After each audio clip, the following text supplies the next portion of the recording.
यो भिडियो हेर्ने सम्पूर्णलाई मेरो नमस्कार। यति बेला यो गैँडा चाहिँ मलाई लखटिरहेको छ। यो गिद्ध चाहिँ यहाँ बसिरहेको छ यो भुइँमा।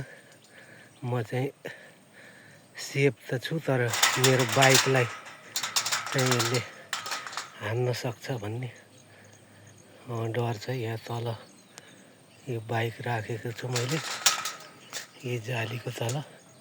म चाहिँ माथि चढ्नु सफल भएको छु। माउ बच्चा रहेछ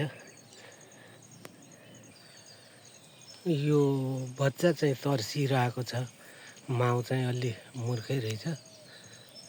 डर लाग्दो छ। यहाँ गिद्धहरूले चाहिँ पानी खाँदैछ। यो पनि सायद यही पानी खान आउन खोजिरहेको छ। अरू केही होइन, यसले चाहिँ यो बाइक हान्ने सम्भावना चाहिँ छ।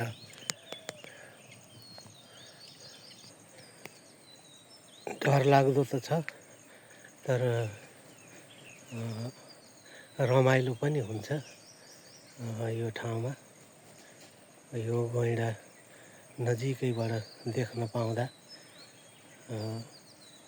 डर पनि छ, रमाइलो पनि छ। माउ बच्चा गैँडा सँगै चरिरहेको छ। जटायु रेस्टुरेन्ट अर्थात् गिद्ध संरक्षण क्षेत्र।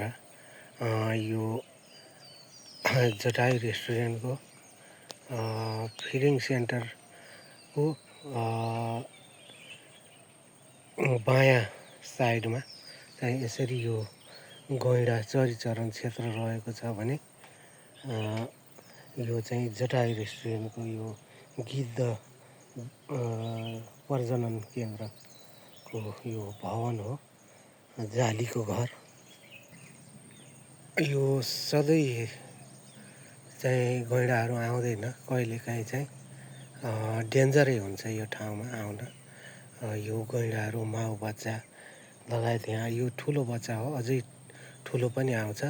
यो चाहिँ यो फिडिङ सेन्टरको बायाँ साइडमा यो गैँडा चरिचरण क्षेत्र छ।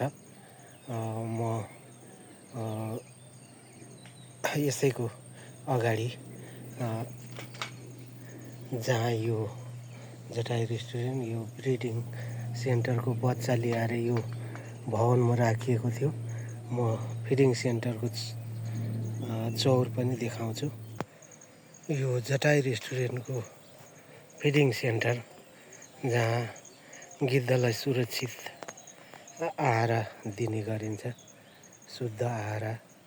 गिद्धले मासु खाने भएको कारणले गर्दाखेरि गिद्धलाई चाहिँ हामीले संरक्षण गरेर राखेका छौँ र नवलपुरेभरि पाइने मरेका जीवजन्तु, भेडा बाख्रा भैँसी कुनै पनि मरेको जीव जनावर ल्याएर यो जटायु रेस्टुरेन्टमा दिने गरिएको छ। र यो चाहिँ हामीले गिद्ध नेपालबाट हराउने भयो भनेर चाहिँ हामीले चाहिँ यो क्षेत्रमा चाहिँ गिद्ध चाहिँ झन्डै क्याप्टिभमा राखिएको थियो लामो समयसम्म, झन्डै 3 महिना।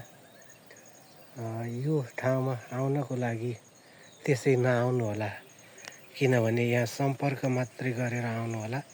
यो ठाउँमा आउँदाखेरि डेन्जर छ, रमाइलो पनि छ, डेन्जर पनि छ। किनभने प्राकृतिकसँग खेल्न सजिलो छैन। यो ठाउँमा आउँदा सम्पर्क गरेर अथवा यहाँको चिने जानेकोसँग जटायु रेस्टुरेन्ट सर्च गरेर हेरेर मात्रै आउनु होला। रमाइलो पनि छ, डरलाग्दो पनि छ। जीवजन्तुसँग खेल्न सजिलो छैन। यो भिडियोलाई लाइक, सेयर, कमेन्ट सबै गरिदिनु होला। हवस् त, धन्यवाद, नमस्कार।